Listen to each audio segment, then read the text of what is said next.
Hi, this is Brother Bo greeting my IMG family. And I miss you.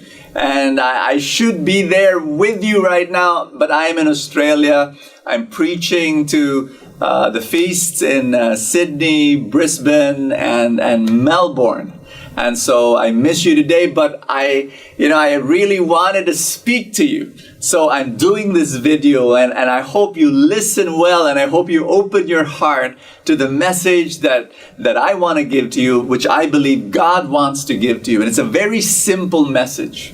I was preparing about this whole course on entrepreneurship.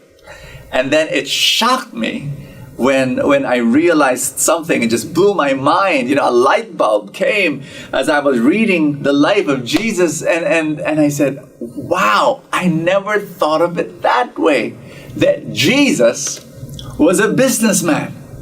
For the longest time, spiritual people are supposed to be focused on heaven and focused on God and focused on religion and focused on prayer and focused on the Bible and not about money and not about business. But Jesus himself, I realize now, was a businessman.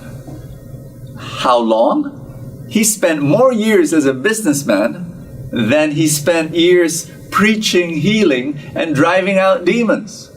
Jesus spent 17 years as an entrepreneur and only 3 years in the ministry of preaching, healing, and driving out demons. Amazing.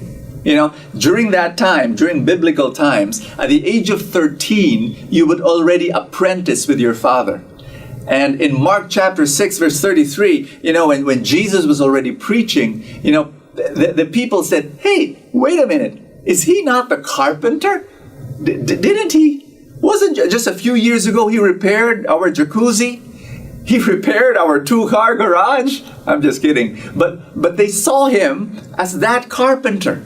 Now, Jesus, think about it. He did the normal stuff of marketing his services, of accounting, of collecting payments, of answering complaints from customers, and paying taxes. He was doing all that. He was designing and repairing and selling his services. Jesus, he sanctified business. So my point to you is this. IMG family, I want you to be happy that God has blessed you with your business. Your service, your product is the financial freedom, financial well-being of your customer. That's what you want. That's what you're selling. And you go out there with pride. You go out there with joy. There's nothing to be ashamed of a business. This is your business. And I pray that God prosper you. The other thing I want to share with you is this. In a business, there are ups and there are downs.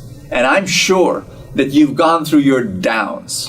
And the way I want you to look at your downs, I want to change your perspective. King David, before he became king, he was a young man who fought Goliath. And before he fought Goliath, he was but a shepherd. He was a lowly shepherd. Today when you say shepherd, you've got this nice, cute, wonderful, nostalgic picture of a guy with broad shoulders who looks like Brad Pitt, carrying a lamb over his shoulder. During that time, they looked down at shepherds. He was the common laborer. He was not very nice, and then he was muddy and dirty and smelly. Anyway, David was a shepherd. And then when he fought Goliath, at least when he volunteered, King Saul said to David, David, that guy's a giant. That guy is huge. That guy's a monster. You're but a kid. Hello, are you sure you want to do this? David said, I fought and defeated the bear and the lion when I was a shepherd. I love that when he said that. You know why? Because you do not win the battle in the battlefield. You win the battle before the battle begins. And so David won over the giant Goliath, not in the battlefield. David won over Goliath when he fought the lion and the bear and defeated them as a shepherd. So when he was a shepherd and he was supposed to guard the sheep, and he saw the lion and he saw the bear, he could have run away. He could have told his father, "Dad, look at this. There was a lion and a bear. We lost a few sheep, you know. I'm not trained to do that kind of a thing." But no, he saw the bear and the lion as training. And here's my message for you. I know some of you are going through some difficult time. Maybe you're going through rejection, and the sting of rejection is taking its toll on you. People that you trusted and people that you respect look down on you and what you're doing. Maybe you're frustrated right now because you want to see growth, but the growth is not happening. Whatever you're going through, here's what I want to ask you to do. Look at everything as training. You are facing your lion, you are facing your bear right now.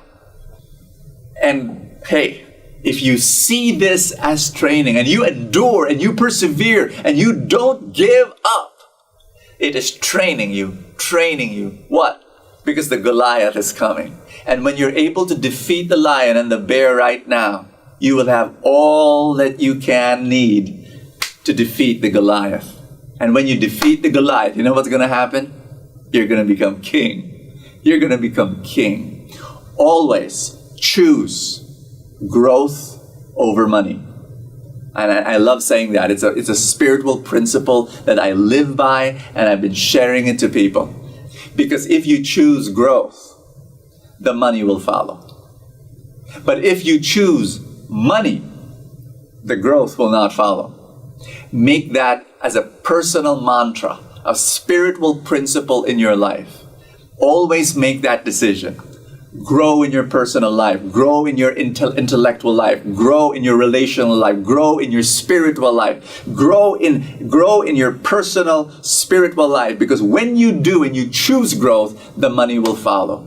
See everything as training, because bigger things are going to happen in your life. God's abundance will flow in you like a river. That's my prayer for you.